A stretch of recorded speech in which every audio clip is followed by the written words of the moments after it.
আজি ଆସନ୍ତୁ ଆମ୍ଭେ ପ୍ରଥମ ଚର୍ଚ୍ଚର ବିଶ୍ୱାସ ଏହି ଉପଦେଶ ଶୀର୍ଷକର ସହିତ ପରମେଶ୍ୱରଙ୍କ ବାକ୍ୟର ଅଧ୍ୟୟନ କରିବା। ଖ୍ରୀଷ୍ଟିଆନ ଧର୍ମର ଇତିହାସର ପ୍ରତ୍ୟେକ ଭାଗରେ ସେହି ସମୟର ଅବଧି ଯେଉଁଥିରେ ଲୋକମାନଙ୍କୁ ସବୁଠାରୁ ଅଧିକ ଅନୁକରଣୀୟ ଓ ସଚ୍ଚୋଟ ବିଶ୍ୱାସ ଥିଲା, ପ୍ରଥମ ଚର୍ଚ୍ଚର ସମୟରେ ଥିଲା। ତେବେ ସେହି ମାନସିକତା, ବିଶ୍ୱାସ ଓ ଶିକ୍ଷା କ'ଣ ଥିଲା, ଯାହା ପ୍ରଥମ ଚର୍ଚ୍ଚରେ ଦେଖାଯାଏ ଆଉ ଆମ୍ଭେ ସେମାନଙ୍କ ବିଶ୍ୱାସରୁ କ'ଣ ଶିକ୍ଷା କରିପାରିବା? ଆଜି ଆସନ୍ତୁ ବାଇବଲର ମାଧ୍ୟମରେ ଏହି ପ୍ରଶ୍ନଗୁଡ଼ିକର ଉତ୍ତର ପାଇବା ପାଇଁ କିଛି ସମୟ ନେବା। ପ୍ରଥମ ଚର୍ଚ୍ଚର ବିଶ୍ୱାସରେ ସବୁଠାରୁ ବିଶିଷ୍ଟ କାରକ ଏହା ଥିଲା କି ସେମାନେ ଶରୀରରେ ଆସିଥିବା ପରମେଶ୍ୱରଙ୍କ ଉପରେ ବିଶ୍ୱାସ କରୁଥିଲେ। ଏହା ସେମାନଙ୍କ ବିଶ୍ୱାସର ମୂଳ ଥିଲା। ଯଦି ଆମ୍ଭେ ସେମାନଙ୍କ ବିଶ୍ୱାସକୁ କେବଳ ଏକ ଶିକ୍ଷାରେ ହିଁ ଯୋଗ କରିବା, ତେବେ କ'ଣ ଏହା ଶରୀରରେ ଆସିଥିବା ସର୍ବଶକ୍ତିମାନ ପରମେଶ୍ୱରଙ୍କ ପ୍ରକଟ ହେବାର ବିଶ୍ୱାସ ହେବ ନାହିଁ? ଏହି ବିଶ୍ୱାସ କାରଣରୁ ଯିହୁଦୀ ଧର୍ମର ପାଳନ କରୁଥିବା ଲୋକମାନେ ପ୍ରଥମ ଚର୍ଚ୍ଚକୁ ବହୁତ ଭୁଲ ବୁଝିଥିଲେ। ଅନେକ ଥର ପ୍ରଥମ ଚର୍ଚ୍ଚର ସଦସ୍ୟମାନଙ୍କୁ ନାଜରୁତୀୟ ଦଳର ପ୍ରଧାନ ନେତା ଭାବରେ କୁହାଯାଉଥିଲା। ଯୀଶୁଙ୍କ ସମ୍ବନ୍ଧରେ ଫାରୁସୀ ଓ ଶାସ୍ତ୍ରୀମାନେ ସିଧା ସେମାନଙ୍କ ଉପରେ ଦୋଷ ଦେଉଥାଇ କହିଲେ, ତୁ ଜଣେ ସାଧାରଣ ମନୁଷ୍ୟ ହୋଇ କିପରି ନିଜକୁ ଈଶ୍ୱର ହେବାର ଦାବି କରିପାରୁ? ପୁଣି ପରମେଶ୍ୱର ଏହି ମାମଲାକୁ କିପରି ଦେଖନ୍ତି? କ'ଣ ପରମେଶ୍ୱରଙ୍କୁ ପୃଥିବୀରେ ଶରୀରରେ ଆସିବାର ଅନୁମତି ନାହିଁ? ଏହି ବିଷୟ ପ୍ରତି କି ପରମେଶ୍ୱର ଶରୀରରେ ଆସନ୍ତି, ପ୍ରଥମ ଚର୍ଚ୍ଚର ସାଧୁମାନଙ୍କ ବିଶ୍ୱାସ କିପରି ଥିଲା? ଆସନ୍ତୁ ଆମ୍ଭେ ପ୍ରଥମ ଯୋହନ ଅଧ୍ୟାୟ 4କୁ ଯିବା। ଆସନ୍ତୁ ପ୍ରଥମ ଯୋହନ ଅଧ୍ୟାୟ 4 ପଦ 1କୁ ଯିବା। ହେ ପ୍ରିୟମାନେ, ପ୍ରତ୍ୟେକ ଆତ୍ମାକୁ ବିଶ୍ୱାସ କର ନାହିଁ, ବରଂ ଆମ୍ଭେମାନେ ଈଶ୍ୱରଙ୍କ ଠାରୁ ଆଗତ କି ନାହିଁ ଏହା ସେମାନଙ୍କୁ ପରୀକ୍ଷା କରି ଦେଖ, କାରଣ ଜଗତରେ ଅନେକ ଭଣ୍ଡ ଭାବବାଦୀ ବାହାରି ଅଛନ୍ତି। ଏହାଦ୍ୱାରା ତୁମ୍ଭେମାନେ ଈଶ୍ୱରଙ୍କ ଆତ୍ମାକୁ ଚିହ୍ନି ପାରିବ। ଯୀଶୁ ଖ୍ରୀଷ୍ଟ ସେ କିପରି ଆସିଲେ? ସେ ଯେ ଦେହବନ୍ତ ହୋଇ ଆସିଅଛନ୍ତି, ଏହା ଯେକୌଣସି ଆତ୍ମା ସ୍ୱୀକାର କରେ ସେ ଈଶ୍ୱରଙ୍କ ଠାରୁ ଆଗତ। ଆଉ ଯେକୌଣସି ଆତ୍ମା ଈଶ୍ୱରଙ୍କୁ ସ୍ୱୀକାର ନ କରେ ସେ ଈଶ୍ୱରଙ୍କ ଠାରୁ ଆଗତ ନୁହେଁ। ଏହା ଖ୍ରୀଷ୍ଟାରୀର ଆତ୍ମା। ପ୍ରଥମ ଚର୍ଚ୍ଚର ବିଶ୍ୱାସର ମୂଳଦୁଆର ଗୁରୁତ୍ୱପୂର୍ଣ୍ଣ ଅଂଶ ପୃଥିବୀରେ ଶରୀରରେ ଆସିଥିବା ପରମେଶ୍ୱରଙ୍କୁ ଜାଣିବାର ଥିଲା। ସିଧା ଶବ୍ଦରେ କହିବା, ତେବେ ଖ୍ରୀଷ୍ଟିଆନ ଧର୍ମ ସେହି ଧର୍ମ ଅଟେ ଯିଏ ଶରୀରରେ ଆସିଥିବା ପରମେଶ୍ୱରଙ୍କ ଉପରେ ବିଶ୍ୱାସ କରିଥାଏ। ମାତ୍ର ଆଜିକାଲି ଯେଉଁ ଯୁଗରେ ଖ୍ରୀଷ୍ଟିଆନ ଧର୍ମ ବହୁତ ବଙ୍କା ହୋଇଯାଇଅଛି, ଏହା ବିଡ଼ମ୍ବନାର ବିଷୟ କି ଏତେ ଅଧିକ ଚର୍ଚ୍ଚ ଆମ୍ଭକୁ ବିନା କାରଣରେ ଅସ୍ୱୀକାର କରନ୍ତି। ଯେତେବେଳେ ଆମ୍ଭେ ପ୍ରଚାର କରିଥାଉ କି ପରମେଶ୍ୱର ଶରୀରରେ ଆସିଛନ୍ତି, ଆମ୍ଭେ ଏପରି ଏକ ବେତୁକା ପରିସ୍ଥିତିର ସମ୍ମୁଖୀନ କରୁଅଛୁ। ଯେବେ ଆମ୍ଭେ ପଦ 2 ଉପରେ ପୁଣି ଥରେ ଦେଖିଥାଉ, ଏହା ଲେଖାଯାଇଅଛି ଯୀଶୁଖ୍ରୀଷ୍ଟ ଯେ ଦେହବନ୍ତ ହୋଇ ଆସିଅଛନ୍ତି। ଏହା ଲେଖା ନାହିଁ କି ଖ୍ରୀଷ୍ଟ ଆତ୍ମାରେ ଆସିଛନ୍ତି, କିନ୍ତୁ ଲେଖା ଅଛି କି ଯୀଶୁଖ୍ରୀଷ୍ଟ ଯେ ଦେହବନ୍ତ ହୋଇ ଆସିଅଛନ୍ତି। ଏହା ଯେକୌଣସି ଆତ୍ମା ସ୍ୱୀକାର କରେ ସେ ଈଶ୍ୱରଙ୍କ ଠାରୁ ଆଗତ। ଏହା ଥିଲା ଯାହା ପ୍ରଥମ ଚର୍ଚ୍ଚର ସାଧୁମାନେ ଶିକ୍ଷା କରିଥିଲେ ଓ ବିଶ୍ୱାସ କରିଥିଲେ। ଆଉ କିପରି ସେମାନେ ଖ୍ରୀଷ୍ଟଙ୍କୁ ଚିହ୍ନି ପାରିଥିଲେ? ଏଥିପାଇଁ ପ୍ରେରିତ ଯୋହନ ସଠିକ ଭାବରେ ଯୀଶୁଙ୍କ ବିଷୟରେ ଲେଖିଲେ, ଯିଏ ପୃଥିବୀରେ ଶରୀରରେ ଆସିଥିଲେ। ଆସନ୍ତୁ ଯୋହନ ଅଧ୍ୟାୟ 1 ପଦ 1କୁ ଯିବା। ଆଦ୍ୟରେ ବାକ୍ୟ ଥିଲେ, ବାକ୍ୟ ଈଶ୍ୱରଙ୍କ ସଙ୍ଗରେ ଥିଲେ, ସେହି ବାକ୍ୟ ଈଶ୍ୱର ଥିଲେ। ପ୍ରେରିତ ଯୋହନ ପରମେଶ୍ୱରଙ୍କ ବିଷୟରେ ବୁଝାଇଲେ କି ଯେ ଆଦ୍ୟରେ ବାକ୍ୟ ଥିଲେ। ଯେହେତୁ ପରମେଶ୍ୱର ଯେ ଆଦ୍ୟରେ ବାକ୍ୟ ଥିଲେ, କ'ଣ ଏହା ସଦାପ୍ରଭୁଙ୍କୁ ସମ୍ବନ୍ଧିତ କରେ ନାହିଁ? କିନ୍ତୁ ଯେବେ ଆମ୍ଭେ ପଦ 14 ଉପରେ ନଜର ଦେଇଥାଉ, ଏହା ଲେଖା ଅଛି ବାକ୍ୟ। ଏହା ବାକ୍ୟ ଥିଲା ଯାହା ଆଦ୍ୟରେ ଥିଲା। ତାହା କ'ଣ ହେଲା? ବାକ୍ୟ ଦେହବନ୍ତ ହେଲା। କ'ଣ ଏହାର ଅର୍ଥ ଏହା ନୁହେଁ କି ପରମେଶ୍ୱର ଶରୀରରେ ଆସିଥିଲେ? ଏହା ଏଥିପାଇଁ କାରଣ ଯୋହନ ଅଧ୍ୟାୟ 1 ପଦ 1 କହିଥାଏ କି ବାକ୍ୟ ପରମେଶ୍ୱର ଥିଲେ। ପରମେଶ୍ୱର ବାକ୍ୟ ଅଟନ୍ତି ଓ ଆଉ ସେହି ବାକ୍ୟ ଦେହବନ୍ତ ହେଲେ ପୁଣି ଅନୁଗ୍ରହ ଓ ସତ୍ୟରେ ପରିପୂର୍ଣ୍ଣ ହୋଇ ଆମ୍ଭମାନଙ୍କ ମଧ୍ୟରେ ବାସ କଲେ। ଆଉ ପିତାଙ୍କ ଠାରୁ ଆଗତ ଅଦ୍ୱିତୀୟ ପୁତ୍ରଙ୍କ ମହିମା ସଦୃଶ୍ୟ ଆମ୍ଭେମାନେ ତାହାଙ୍କ ମହିମା ଦେଖିଲୁ। कोण एकमात्र पुत्र जीशुख्रीष्ट को प्रतिनिधित्व करे नाही। एहार अर्थ कि परमेश्वर जे वाक्य अटंती से जीशु नाम रे शरीर रे पृथ्वी को आसीथिले ओ मानव जाति को रक्षा करिबा पई सत्यर वाक्यर प्रचार करिथिले। जोहन अध्याय 1 पद 1 और अध्याय 1 पद 14 रे आम्भे पुष्टि करि परिबा कि प्रेरित जोहन आद्यरे जीशुको आत्मिक स्थिति और शरीर रे आसीबार ताहांक स्थिति मध्यर संबंध को जणाइथिले। किंतु फारूसी और शास्त्री परमेश्वर को स्वीकार करू नथिले। एहा परिवर्ते सेमाने यह चिंता करुथाई शरीर रे आसीथिबा परमेश्वर को तिरस्कार करुथिले कि परमेश्वर को स्वर्ग रे रहिबा उचित। परमेश्वर किपरि मनुष्य होई परिबे ओ आंभ सदृश शरीर रे आसी परिबे। एहा सेमानंक विश्वास रे एक भूल धारणा थिला। जेमिति कि आंभे प्रथम जोहन अध्याय 4 रे देखिथिलु, प्रथम चर्चर साधु माने स्पष्ट रूपे विश्वास करुथिले कि जीशु ख्रीष्ट जे देहबंत होई आसी अछंती आउ जे कोनोसी आत्मा जीशु को स्वीकार न करे से ईश्वरंको ठारु आगत नुहे, यह ख्रीष्टारीर आत्मा। एही कारण कि बाइबल जोर दे पारे कि परमेश्वर को जीशुको नाम रे शरीर रे आसी आम्भमानंक संगरे रहिबा उचित ओ परमेश्वरंको एकमात्र पुत्र हेबा उचित। प्रथम चर्चर साधु मानंक पाखरे एही प्रकारर विश्वास थिला, जहा कि चर्च ऑफ गॉड अटे। एहा सही शिक्षा अटे जहा सही समय ठारु एबे पर्यंत अतिबाहित होइअछि। एबे आसंतु आम्भे जोहन अध्याय 10 को जिबा। तेबे फारूसी और शास्त्री मानंक विषय रे कोन, जेउ माने सही दिनर धार्मिक समाज रे निहित स्वार्थ वर्गर थिले। आसंतु देखिबा कि सही समय सेमानंक पाखरे केउ प्रकारर विश्वास थिला।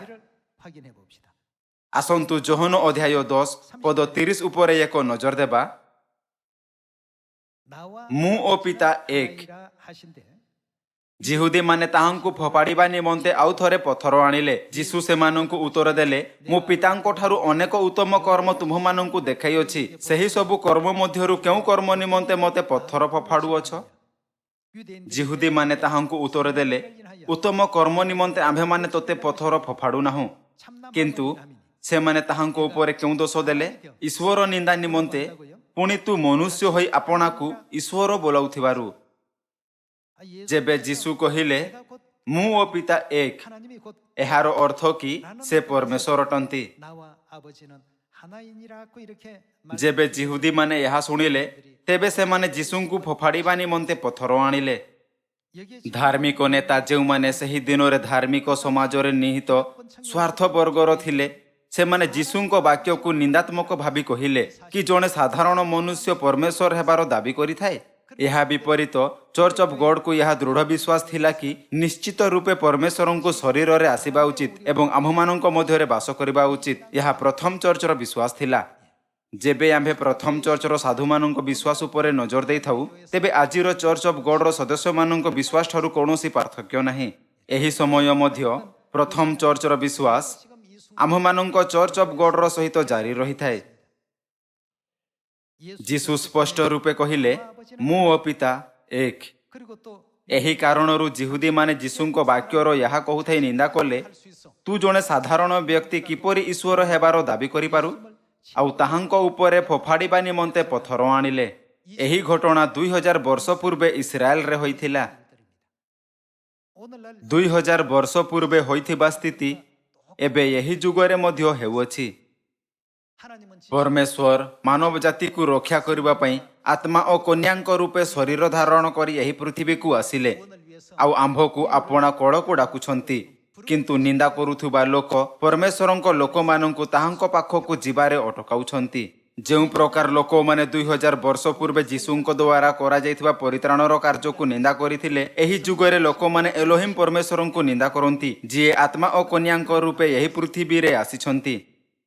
माथ्यू अध्याय 16 रे दिया जायथिबा वाक्य द्वारा आसंतु आम्भे प्रथम चर्चर दृढ़ विश्वास विषय रे किपरि शरीर रे आसीथिबा परमेश्वरंकु विश्वास कले बुझिबा और शिक्षा करिबा। आसंतु आम्भे माथ्यू अध्याय 16 पद 13 को जिबा। परे जीशु कैसरिया फिलिपी अंचल को आसी आपणा शिष्य मानंकु पचारिबा को लागिले, मनुष्य पुत्र किए बोली लोके कोन कहंती? एथिरे से माने कहिले केही केही कहंती बाप्तिजिको जोहन केही केही एलियो आउ केही केही जिरिमियो अबा भाववादी मानंक मध्यरु जणे से सेमानंकु पचारिले किंतु मु किए बोली तुम्हे माने कोण कहुअछ अन्य शब्दरे कोण एहार अर्थ एहा नथिला कि तुम्हे मते कोण बुझु थाई विश्वास करूअछ किंतु मु किए बोली तुम्हे माने कोण कहुअछ पद 16 सिमोन पीतर उत्तर देले आपण ख्रीष्ट जीवंत ईश्वरंक पुत्र जिसाय अध्याय 9 पद 6 रे यार जोड़ा वाक्य सहित यही शिक्षार तुलना करुथाई आम्भे देखि परिबा कि यार अर्थ कि आपण जीवंत ख्रीष्ट जेमिति कि जिसाय अध्याय 9 पद 6 रे लेखा अछि कारण आम्भमानंक निमंते एक बालक जन्मी अछंती आम्भमानंकु एक पुत्रदत्त होय अछंती ओ ताहांक स्कंदरे कर्तृत्व भार थुआ जीव पुणी ताहांकर नाम आश्चर्य मंत्री पराकांत परमेश्वर अनंतकालीन पिता शांतिर राजा हेबो एहा कुहा जाई अछि कि पुत्र दिया जीव किंतु वास्तव रे से किए थिले पराकांत परमेश्वर अनंतकालीन पिता ओ शांतिर राजा पितर जी त्रिएकर शिक्षा विषय रे बुझाइथिले कहिले आपण ख्रीष्ट जीवंत ईश्वरंक पुत्र अन्य शब्द रे पितर जीशुंकु यहा कहउथाई आपण विश्वास को प्रकट कले कि आपण परमेश्वर अटंती जहांक विषय रे बाइबल भविष्यवाणी करि थाए पद 17 एथिरे जीशु तांकु उत्तर देले हे जुनसर पुत्र सिमोन तुम्हे धन्य जीशु कहिले नहीं कि जहा तुम्हें विश्वास कर ताहा भूल अटे यहा परिवर्ते जीशु पितरंकु स्वीकार करुथाई यहा कहिले तुम्हें ठीक कहिअछ जीशु पितरंकु जिए यहा विश्वास करुथिला कि परमेश्वर शरीर रे पृथ्वी को आसीचंती आशीर्वाद देले ओ यहा पर्यंत कि ताहाकु स्वर्ग राज्यर कंजी देबार अनुग्रहमय आशीर्वाद मध्य देले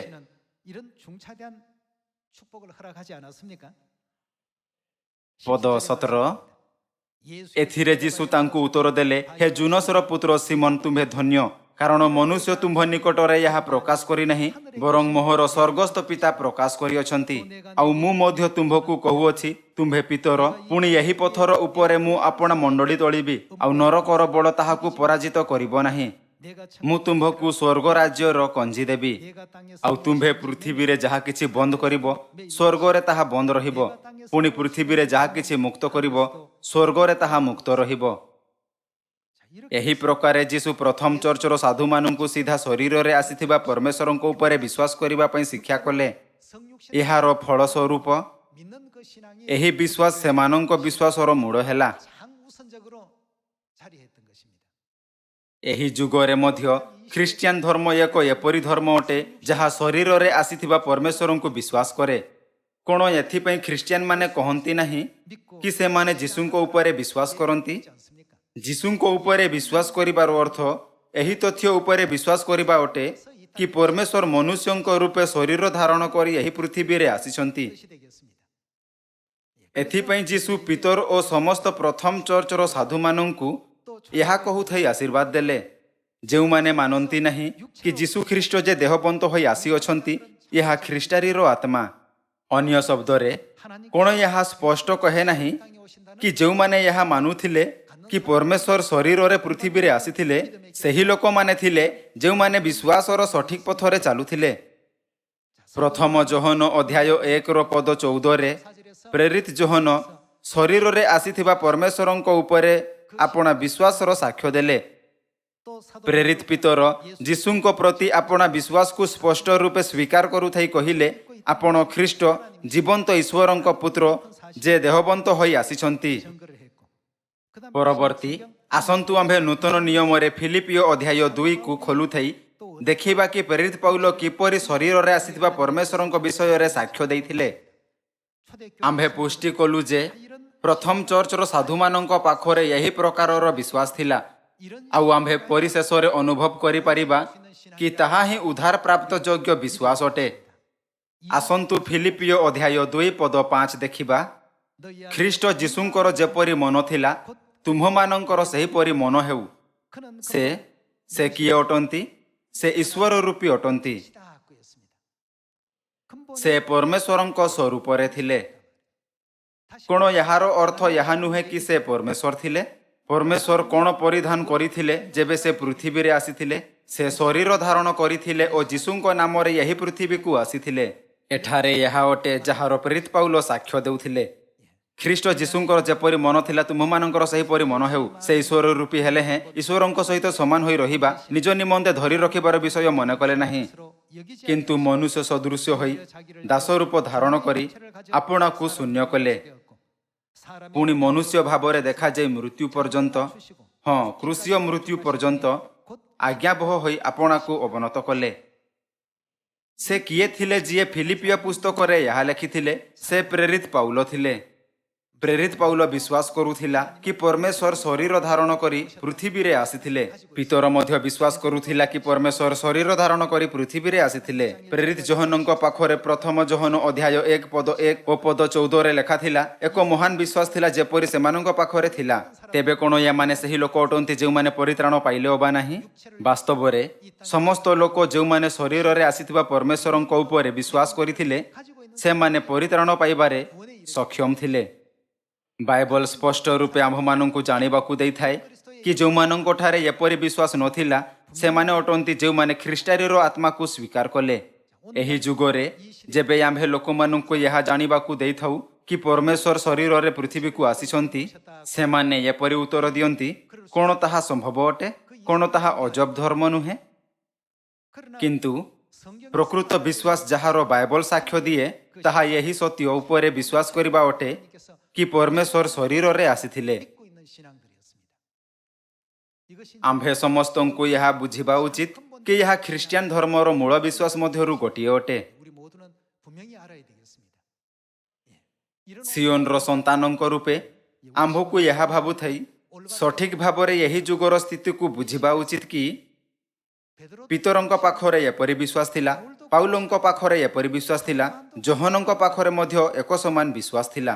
ପ୍ରଥମ ଚର୍ଚ୍ଚର ସମସ୍ତ ସାଧୁ ସମ୍ପୂର୍ଣ୍ଣ ରୂପେ ଏହି ତଥ୍ୟ ଉପରେ ବିଶ୍ୱାସ କରୁଥିଲେ କି ପରମେଶ୍ୱର ଶରୀର ଧାରଣ କରି ଏହି ପୃଥିବୀରେ ଆସିଛନ୍ତି। ବାଇବଲର ମାଧ୍ୟମରେ ଏହି ତଥ୍ୟ ବୁଝିବା ଦ୍ୱାରା ଆପଣଙ୍କୁ ଓ ମୋତେ ଆତ୍ମା ଓ କନ୍ୟାଙ୍କ ଉପରେ ଦୃଢ଼ ବିଶ୍ୱାସ କରିବା ଉଚିତ ଓ ତାହାଙ୍କ ପାଳନ କରିବା ଉଚିତ, ଯେଉଁଠିକୁ ମଧ୍ୟ ସେମାନେ ଆମ୍ଭକୁ ନେତୃତ୍ୱ କରନ୍ତି। ଆସନ୍ତୁ ଯିଶାୟ ଅଧ୍ୟାୟ 9କୁ ଯିବା। ପୁରାତନ ନିୟମର ଭବିଷ୍ୟତ ବକ୍ତାମାନେ ମଧ୍ୟ ଭବିଷ୍ୟବାଣୀ କରିଥିଲେ କି ପରମେଶ୍ୱର ନିଶ୍ଚିତ ରୂପେ ପୃଥିବୀରେ ଶରୀରରେ ଆସିବେ। ଆସନ୍ତୁ ଯିଶାୟ ଅଧ୍ୟାୟ 9ରେ ଏକ ସଙ୍ଗରେ ଭବିଷ୍ୟବାଣୀକୁ ଦେଖିବା। ଯିଶାୟ ଅଧ୍ୟାୟ 9 ପଦ 6। କାରଣ ଆମ୍ଭମାନଙ୍କ ନିମନ୍ତେ ଏକ ବାଳକ ଜନ୍ମି ଅଛନ୍ତି, ଆମ୍ଭମାନଙ୍କୁ ଏକ ପୁତ୍ର ଦତ୍ତ ହୋଇଅଛନ୍ତି ଓ ତାହାଙ୍କ ସ୍କନ୍ଧରେ କର୍ତ୍ତୃତ୍ୱ ଭାର ଥୁଆଯିବ। ପୁଣି ତାହାଙ୍କର ନାମ ଆଶ୍ଚର୍ଯ୍ୟ ମନ୍ତ୍ରୀ, ପରାକାନ୍ତ ପରମେଶ୍ୱର, ଅନନ୍ତକାଳୀନ ପିତା, ଶାନ୍ତିର ରାଜା ହେବ। ପଦ 6ରେ ଏହା ଲେଖାଅଛି କି ପରାକାନ୍ତ ପରମେଶ୍ୱର ଜଣେ ବାଳକ ରୂପେ ଜନ୍ମ ହେବେ। ପରାକାନ୍ତ ପରମେଶ୍ୱର ଜଣେ ବାଳକ ହେବେ ଓ ନିଶ୍ଚିତ ରୂପେ ଆମ୍ଭମାନଙ୍କ ମଧ୍ୟରେ ଜନ୍ମ ହେବେ। ଆମ୍ଭମାନଙ୍କ ନିମନ୍ତେ ଏକ ବାଳକ ଜନ୍ମି ଅଛନ୍ତି, ଏହି ଭବିଷ୍ୟବାଣୀ ଅନୁସାରେ ସେ ଜନ୍ମ ହେଲେ। ଏକ ବାଳକ ଜନ୍ମି ଅଛନ୍ତି ଓ ତାହାଙ୍କ ସ୍କନ୍ଧରେ କର୍ତ୍ତୃତ୍ୱ ଭାର ଥୁଆଯିବ। ପୁଣି ତାହାଙ୍କର ନାମ ଆଶ୍ଚର୍ଯ୍ୟ ମନ୍ତ୍ରୀ, ପରାକାନ୍ତ ପରମେଶ୍ୱର, ଅନନ୍ତକାଳୀନ ପିତା, ଶାନ୍ତିର ରାଜା ହେବ। ଯିଶାୟ ଭାବବାଦୀ ସ୍ପଷ୍ଟ ରୂପେ ବୁଝାଇଲେ କି ପିତା ଶରୀର ଧାରଣ କଲେ ଓ ଏହି ଜଗତରେ ଏକ ପୁତ୍ର ରୂପେ ଜନ୍ମ ନେଲେ। ଭାବବାଦୀ, ଶିଷ୍ୟ ଓ ପ୍ରଥମ ଚର୍ଚ୍ଚର ସମସ୍ତ ସାଧୁମାନେ ସ୍ପଷ୍ଟ ରୂପେ ସାକ୍ଷ୍ୟ ଦେଲେ ଓ ଏହି ତଥ୍ୟକୁ ପ୍ରମାଣ କଲେ କି ପରମେଶ୍ୱରଙ୍କୁ ନିଶ୍ଚିତ ରୂପେ ଜଣେ ମନୁଷ୍ୟ ରୂପେ ଆସିବାର ଥିଲା ଓ ଆମ୍ଭମାନଙ୍କ ମଧ୍ୟରେ ବାସ କରିବାର ଥିଲା। ଯେବେ ପ୍ରେରିତ ପାଉଲ ରୋମବାସୀ ଓ ଅନ୍ୟ ଜାତିକୁ ସୁସମାଚାର ପ୍ରଚାର କରୁଥିଲେ, ସେ ଏହି ତଥ୍ୟର ସାକ୍ଷ୍ୟ ଦେଉଥିଲେ କି ପରମେଶ୍ୱର ଶରୀର ଧାରଣ କରି ଏହି ପୃଥିବୀକୁ ଆସିଥିଲେ। ଆସନ୍ତୁ ରୋମିଓ ଅଧ୍ୟାୟ 9ରେ ଏହି ତଥ୍ୟର ପୁଷ୍ଟି କରିବା। ଏହା ପ୍ରଥମ ଚର୍ଚ୍ଚର ବିଶ୍ୱାସ ଥିଲା ଆଉ ଯେଉଁଥିରେ ପ୍ରଥମ ଚର୍ଚ୍ଚର ସାଧୁ ବିଶ୍ୱାସ କରୁଥିଲେ। ଆସନ୍ତୁ ରୋମିଓ ଅଧ୍ୟାୟ 9 ପଦ 5କୁ ଯିବା। ରୋମିଓ ଅଧ୍ୟାୟ 9 ପଦ 5। ପିତୃପୁରୁଷମାନେ ସେମାନଙ୍କର ଆଉ ଶାରୀରିକ ଭାବେ ସେମାନଙ୍କ ମଧ୍ୟରୁ ଖ୍ରୀଷ୍ଟ ଉତ୍ପନ୍ନ। ସେ କିଏ ଅଟନ୍ତି? ସେହି ସର୍ବାଧିପତି ଈଶ୍ୱର ଯୁଗେ ଯୁଗେ ଧନ୍ୟ। ଆମେନ୍। ସେହି ପରମେଶ୍ୱର କ'ଣ କଲେ? से शरीर रे आसीथिले थरे जेबे प्रेरित पाउल अनुभव कला कि परमेश्वर आम्भमानंक मध्यरे निवास करिबा पई शरीर धारण करी आसिले तेबे से एही तथ्यर अन्य जाति मानंकु प्रचार कले जीसु शरीर धारण करी एही पृथ्वी रे आसिले तथापि मध्य जीसु किए थिले एहा सेही दृश्य अटे जेउठी पाउल रोमवासी को प्रचार करुथाई कहिले जीसु वास्तव रे परमेश्वर थिले। आसंतु पुणी थरे पद 5 देखिबा पितृपुरुष माने सेमानंकर आ शारीरिक भावे सेमानंक मध्यरु ख्रीष्ट उत्पन्न कोण याहार अर्थ यहा नुहे कि जीसु शरीर धारण करी जन्म हेले सेही किए सर्वाधिपति ईश्वर जुगे जुगे धन्य आमेन। परमेश्वर जड़े मनुष्य रूपे शरीर रे आसीचंती ओ आम्भमानंक मध्यरे वास करंती सेही जीसु ख्रीष्ट अटंती जहांको उपरे तुम्हे विश्वास करिथाओ ओ जानिथाओ। एही प्रकार प्रेरित पाउल जीसु ख्रीष्टंक विषय रे साक्ष्य देले एहा सेही विश्वास थिला जहा प्रथम चर्चर साधुमानंक पाखरे थिला। प्रथम चर्च अर्थात चर्च ऑफ गॉड रो एही प्रकार विश्वास थिला। मात्र जेबे आपण याहार साक्ष्य दियंती कि परमेश्वर शरीर धारण करी पृथ्वी को आसीछंती तेबे आजिकाली चर्च एहा कहूथाई एहा उपरे विश्वास करिवार तिरस्कार करंती कि कदापि नुहे एहा होई परिबो नाही एहा एक पंथ अटे एहा ताहा अटे जहा फारूसी ओ शास्त्री माने कहिथिले। पुणी ख्रिस्टियान लोक मानंक उपरे एक पंथ हेबार अभियोग काहेकि दिया जाइथिला कारण से माने दाबी करुथिले कि ख्रिस्टियान लोक माने मनुष्य उपरे परमेश्वर रूपे विश्वास करंती एहा सही प्रकारर निर्यातना थिला जहा उपरे प्रथम चर्चर साधु माने अतिबाहित करिथिले। एही जुगरे आम्भे मध्ये एबे एक समान निर्यातनारे अतिबाहित हेउअछु ओ एक समान पथरे अछु जेउथिरे साधु माने चालिथिले। एहा विषय रे आसंतु आम्भे प्रेरित अध्याय 24 देखिबा अध्याय 24 पद 1 पांच दिन पर हनान महाजाजक केतेक प्राचीन और तर्तुल नामक जड़े वकिलंक संगरे आसिले आउ से माने पाउलंक विरुद्धरे शासनकर्तांक निकटरे आवेदन कले तांकु अर्थात प्रेरित पाउल डका जानते तर्तुल तांकु अभियोग करी कहिबाकु लागिले हे महामहिम फेलिक्स आपणक द्वारा आम्भे माने जे महाशक्ति भोग करुअछु पुणी आपणकर परिमाणदर्शितारे एही जाति निमंते नाना मंगल साधित होइअछि एहा आम्भे माने सर्वत भावरे ओ सर्वस्थान रे संपूर्ण कृतज्ञता सहित स्वीकार करुअछु किंतु मु जेपरि आपणकर अधिक क्लांति न जन्माए एथिपई आपण निज दया गुण रे आम्भमानकर केतोटी कथा श्रवण करिबा निमंते मु आपणकु निवेदन करुअछि कारण आम्भे माने एही लोककु महामारी स्वरूप जगतर सर्वत्र समस्त जिहुदी मानक मध्यरे विद्रोहर परिचालक ओ से कोण नाजरीतीय दलर जड़े प्रधान नेता बोली जानिअछु।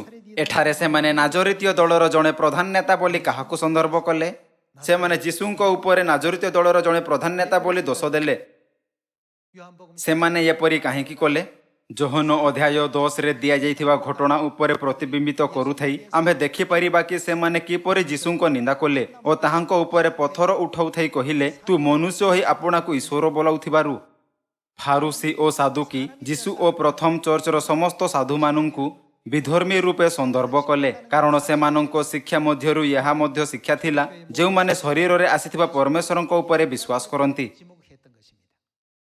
एही प्रकार जदि आम्भे विश्वास करिबा कि काहेकि धार्मिक नेता माने जेउ मानंको पाखरे सही दिन रे अधिकार थिला प्रथम चर्चर साधु मानंकु विधर्मी रूपे निंदा कले ओ दोष लगाइले एहा सत्य कारणरु थिला आजि मध्य एपरि ही अटे सही सत्य जहा 2000 वर्ष पूर्वे शिक्षा करा जाइथिला ताहा ही आजि आम्भे शिक्षा करुअछु एही कारणरु आम्भे मध्य निर्यातना पाइथाउ ओ विधर्मी रूपे विवेचित होइथाउ। प्रथम चर्चरु समस्त विश्वासर पूर्वपुरुष माने जेमिति कि पाउल पीतर ओ जोहन परित्राण प्राप्त कले ओ स्वर्गर राज्य रे प्रवेश कले। परित्राण प्राप्त करिबा पई आम्भमानंक विश्वासर एक आधार यह हेबा उचित कि परमेश्वर शरीर धारण करी पृथ्वी को आसीछंती एपरि विश्वास बिना कोन आम्भे अनंत स्वर्गर राज्य रे प्रवेश करिबारे सक्षम होई परिबा। जीसु ख्रीष्ट एक समान शिक्षा देले ओ आपणा समस्त सियोन रो संतान मानंक नेतृत्व कले।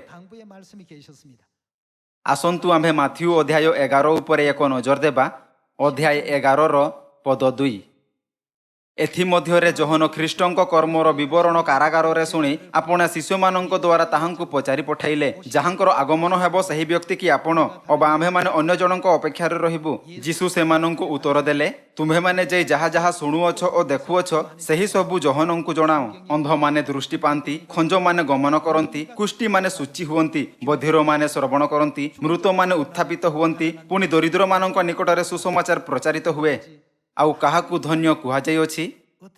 ଯେ କେହି ମୋ ଠାରେ ବିଘ୍ନର କାରଣ ନ ପାଏ ସେ ଧନ୍ୟ।